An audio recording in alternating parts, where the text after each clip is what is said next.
Πρώτο μας και κυρίως θέμα. Πήραμε συνέντευξη από τον Φάνη Μιχαλόπουλο με το πολύ δυνατό Citroën Saxo, το οποίο έχει τρελάνει τα χρονόμετρα στους αγώνες Dragster. Λοιπόν, Φάνη, ήρθαμε σήμερα εδώ για ανάκριση σχετικά με τα μάξι σου και εσένα. Καλώς στη δουλειά σου. Λοιπόν, καλώς σε βρήκαμε κι εμείς. Λοιπόν, καταρχήν, για όσους δεν ξέρουν, πότε ξεκίνησες να ασχολείσαι με βελτιώσεις αυτοκινήτων?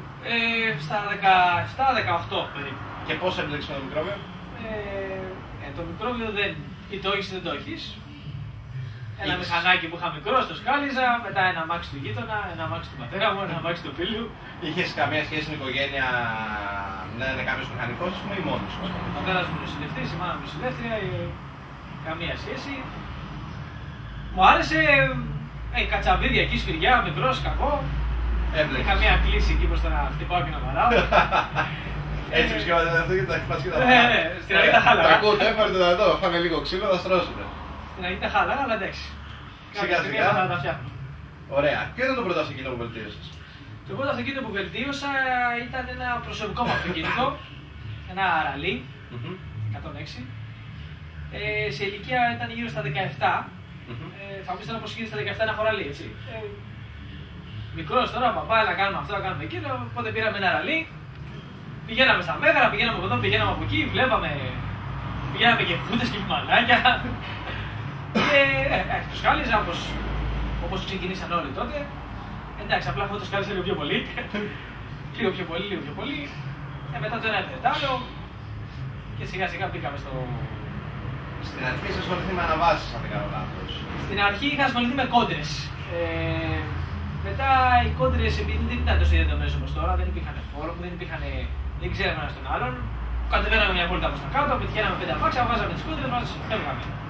Αλλά δεν έφτανε η κόντρα και θέλαμε να το κάνουμε λίγο πιο επίσημο, οπότε ασχοληθήκαμε με αναβάσεις, με αγώνες, πιο επίσημα, πιο legal, με φωνάζει και ο πατέρας. Κατάλαβα. Και εντάξει, τη βρήκαμε εκεί ωραία τη δουλειά.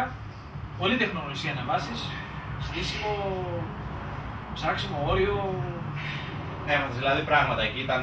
Πάρα πολλά. Και να σου λέω δεν θα το άλλαζα, δεν θα έκανα κάτι διαφορετικό από αυτό που κάνω τώρα. Δηλαδή πάλι θα ξεκίναγα με αναβάσεις. Γιατί έχουν πολύ τεχνογνωσία. Οι αγώνες έχουν τεχνογνωσία. Είτε είναι ανάβαση, είτε είναι οτιδήποτε. Μάλιστα. Στην πορεία σου ποιοι σε βοήθησαν να μάθεις? Υπήρχαν άνθρωποι δηλαδή που σε βοηθήσαν στα πρώτα σου βήματα, ξέρω εγώ, να μάθεις μόνο 5 πράγματα ή από μόνος σου κατσαβίδια σου τι έβρισκες? Η βασική λειτουργία του κινητήρα είναι μια αρχή των πάντων. Μαθαίνεις πώς δουλεύει ένας κινητήρας. Αν μάθεις λοιπόν πώς χαλάει ένας κινητήρας, μαθαίνεις και πώς βελτιώνεται. Ξέρεις ότι χαλάει είναι κοντά στο όριό του. Οπότε για αρχή εγώ έμαθα να τους χαλάω. Δεν τρέπομαι, δεν το κρύβω. Έχω χαλάσει πάρα πολλά. Και φυσικά ακόμα χαλάω. Δεν χαλάω βέβαια αυτοκίνητα πελατών, έτσι. Χαλάω αυτοκίνητα project που φτιάχνω εγώ. Αλλά αν δεν φτάσεις κάτω στο όριό του, δεν πρόκειται να μάθεις ποτέ θα χαλάσει. Οπότε τι έκανα, έπαιρνα, δούλευα, μάζευα λεφτά, έπαιρνα κάτι, το χάλαγα. Ξανά πάλι. Εντάξει, δουλεύω πολύ μικρός, οπότε για μένα δεν ήταν κάτι δύσκολο. Δεν είχα την πολυτέλεια που είχαν άλλοι. Ο μικρός, συνεργεία με μηχανάκια δούλεψα πολύ μικρός, πάρα πολύ. Έμαθα πάρα πολλά από μηχανάκια. Κυρίως τετρακύλινα μηχανάκια. Γιατί οι κινητήρες είναι ούτως ή άλλως. Είναι πολύ. Και είναι και πολύ παραπλήσιοι με τον αυτοκίνητο. Το να χρονίσει ένα τετρακύλινο μηχανάκι ήταν παραπλήσιο με ένα αυτοκίνητο. Οπότε ξεκίνησα έτσι. Και από εκεί σιγά σιγά δηλαδή. Σιγά σιγά. Σε ποια αυτοκίνητα έχετε ιδιαίτερη προτίμηση να βελτιώνετε? Βελτιώνω ό,τι αυτοκίνητο παίρνει μπροστά. Με ιδιαίτερη κλίση, ας πούμε, πουθενά συγκεκριμένα. Ό,τι πέσει στα χέρια σου. Ναι. Είναι και ωραίο να μου φέρουν αυτοκίνητα που δεν έχω ξαναβελτιώσει. Γιατί το να βελτιώνω κάτι που έχω βελτιώσει είναι και λίγο ψιλοβαρετό.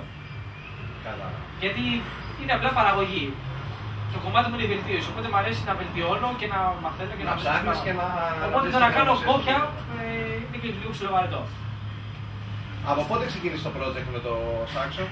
Το project με το Saxo ξεκίνησε πριν 3 χρόνια όταν ήταν σε ατμοσφαιρική μορφή πλέον. Μου είχαν σπάσει τα νεύρα κάποιοι που πιστεύαν ότι τα 190 άλογα σε ένα μονοπετάλο το Saxo ήταν πολλά. Εγώ του απέδειξα ότι τα 216 είναι αρκετά. Οπότε υπήρχε πρόκληση, ας πούμε, από την αρχή. Μπράβο. Και όταν λοιπόν το τελείωσα, σαν μονοπετάλο που είχα βάλει 216 άλογα, ήταν καλό, δυνατό, είπα ας το φουσκώσουμε κιόλας λίγο, αλλά δεν την κάνει. και ξεκίνησε μετά η κατάσταση με τους φτερωτές. Μπράβο. Λοιπόν, η επιτυχία που είχε στη Μεσίνη, τότε που είχε κάνει και το απίστευτο 18 το αυτοκίνητο, τους είχε αφήσει όλους λίγο με ανοιχτό το σώμα. Πώς κατάφερες να συνδυάσεις πρόσβαση και δύναμη σε ένα τέτοιο αυτοκίνητο για να καταφέρει να κάνει αυτό το 18, γιατί συνήθως αν έχεις πολύ δύναμη, κάνεις σε πρόσβαση. Το πάνω σε αυτά τα αυτοκίνητα, σε όλα τα αυτοκίνητα Dragster είναι το να βγάλεις άλογα είναι εύκολο. Το να σπινιάρεις είναι εύκολο. Το να βρεις πρόσβαση είναι πάλι εύκολο. Το να συνδυάσεις όλα θα είναι δύσκολο. Ακριβώς. Οπότε προσπάθησα σε κάθε ταχύτητα του αυτοκινήτου να έχω τα σωστά άλογα και να ανοίγει το αυτοκίνητο προοδευτικά. Δηλαδή να έχει τα σωστά άλογα στην πρώτη, τα σωστά άλογα στη Δευτέρα και το καθεξής. Κουράστηκες για να το δείξεις αυτό? Εντάξει, έκανα πολύ καιρό να κοιμηθώ, αλλά δεν ήρθε βέβαια σε μια μέρα, δεν ήρθε σε μια εβδομάδα. Μελέτησα, είδα, έκλεψα πράγματα απ' έξω φυσικά. Το δίκη μας είναι λίγο χαμηλά. Και σιγά σιγά, το ένα το άλλο, και βρήκα πρόσφυση. Μάλιστα. Η χρόνη σου και ειδικά το τελευταίο 13 στο Πολύκαστρο που έγινε έχει ξεσηκώσει λίγη θύελα αντιδράσεων προς το αυτοκίνητο. Τι έχεις να πεις εσύ γι' αυτό? Το 13 ήταν ένας στόχος που τον είχα από πέρσι. Βέβαια τα όρια της κατηγορίας λόγω ότι ήταν υψηλά δεν μαθαίνανε να κατέβω εκεί. Εμένα ο στόχος μου από πέρσι έως και φέτος είναι να δω μπροστά ένα 9. Τώρα δεν ξέρω αν είναι 9 γιατί είναι 9-8. Ο στόχος μου είναι να δω το 9.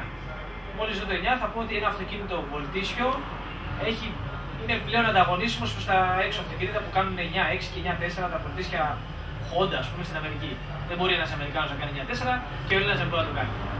Θα το κάνει και ο Έλληνας. Και σε όλους αυτούς που έχουν βάλει στόχο το αυτοκίνητο ότι ας πούμε έχει παράνομα πράγματα επάνω του. Το αυτοκίνητο είναι εκτεθειμένο σε κάθε αγώνα, ανοιχτό, διαθέσιμο στον οποιοδήποτε θέλει να το δει. Δεν έχει δηλαδή κανένα πρόβλημα. Ακόμα και να μην κάνει έσταση, οπότε άμα θέλει να ρωτήσει κάτι, φυσικά δεν θα του πουλήσω τεχνογνωσία, ούτε θα του πω πώς το έκανα, θα του εξηγήσω απλά τι είναι αυτό και τι κάνει.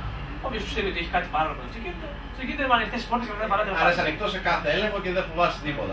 Όταν τρέχεις σε αγώνες πρέπει να είσαι ανοιχτός στους κανονισμούς, έτσι δεν μπορείς να το είσαι. Σωστά, έτσι είναι.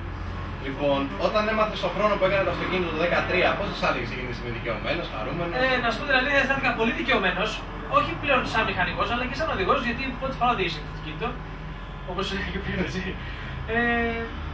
Το αυτοκίνητο ούτε καν ήξερα ότι μπορούσα να κάνει αυτόν τον χρόνο σαν οδηγός, γιατί όταν το αυτοκίνητο το βλέπα σαν μηχανικός απ' έξω πέρσι, μπορούσα να σου πω ότι το αυτοκίνητο έκανε 13, ας πούμε, γιατί το βλέπα. Τώρα από μέσα δεν είχα ιδέα. Το αυτοκίνητο χοροπήδαγε, έκανε αέρα, εγώ άλλες ταχύτητες, ούτε που ήξερα τι γινόταν. Νέος κόσμος δηλαδή. Μόλις άκουσα το 2013 χάρηκα πάρα πολύ ότι σαν οδηγός κατάφερα και έκανα το πέρασμα, αλλά και βέβαια και σαν μηχανικός που δικαιώθηκα τόσα χρόνια που παλεύω να κάνω ένα χρόνο. Προσπάθειες στο αυτοκίνητο.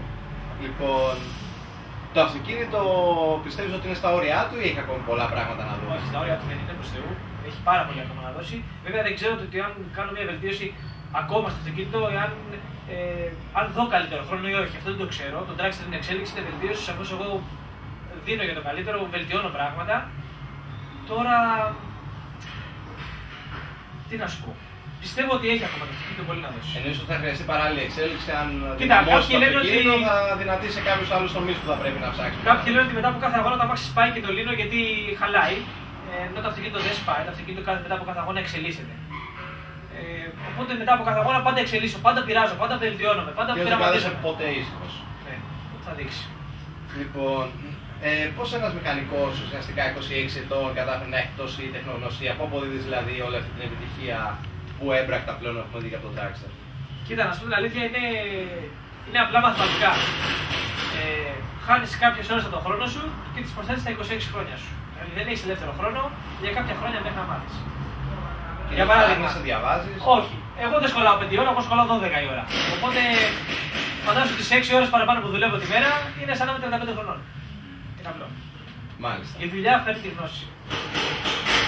Αν αγόραζες τώρα κάποιο άλλο αυτοκίνητο για να τρέξεις σαν Dragster, τι θα έκανε?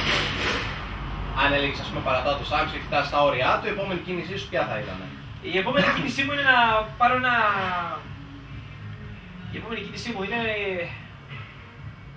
Βασικά η επόμενη κίνηση δεν αγοράσα το αυτοκίνητο. Η επόμενη κίνησή μου είναι να πάρω το αυτοκίνητό μου, αυτό που εξελίσσω τώρα, είτε αυτό είτε αν το κάνω Α, είτε αν το ανεβάσω κατηγορία, και να κάνω κάποια περάσματα στο εξωτερικό. Είτε είναι Γερμανία είτε Αμερική. Να βγεις δηλαδή να τρέξεις αγώνες στο εξωτερικό και να δείξεις εκεί τι κάνουν? Πιστεύω ότι ο Αμερικάνος δεν γεννήθηκε σε καλύτερο ήλιο από μένα, οπότε πιστεύω ότι μπορώ να τον περάσω. Άρα δεν θα υπάρχει κάποιο επόμενο project, ας πούμε. Σίγουρα θα υπάρχει αφού τελειώσω το. Το επόμενο project μου θα είναι τετρακίνητο. Τετρακίνητο κάτι σε Evo, ας πούμε, σε Subaru, τι σκέφτεσαι, τι σ' αρέσει κάτι. Όχι, σίγουρα θα είναι τετρακίνητο. Όχι, Subaru δεν θα είναι. Σάξο τετρακίνητο. Όχι, δεν θα είναι σάξο φυσικά. Όχι το σάξο δεν αξίζει να γίνει τετρακίνητο, αλλά απλά δεν υφίσταται ένα σάξο να τρέχει με τετρακίνηση. Θα πάει σε άλλη κατηγορία, μετά μπλέκουμε κανονισμούς και τέτοια. Θα ήθελα να τρέξω με ένα Evo, να σου πω την αλήθεια. Οπότε να το περιμένουμε κάποια στιγμή, δηλαδή ότι θα δούμε και Evo με Μιχαλόπουλο service στους αγώνες. Όταν θα γίνει αυτό θα είναι καλότερο. Ωραία, αυτό το πιστεύουμε κι εμείς. Λοιπόν, φίλε Φάνη, σε ευχαριστούμε. Και εγώ που ήρθατε. Να είσαι καλά και να τα ξαναπούμε και σε κάποιον αγώνα σύντομα.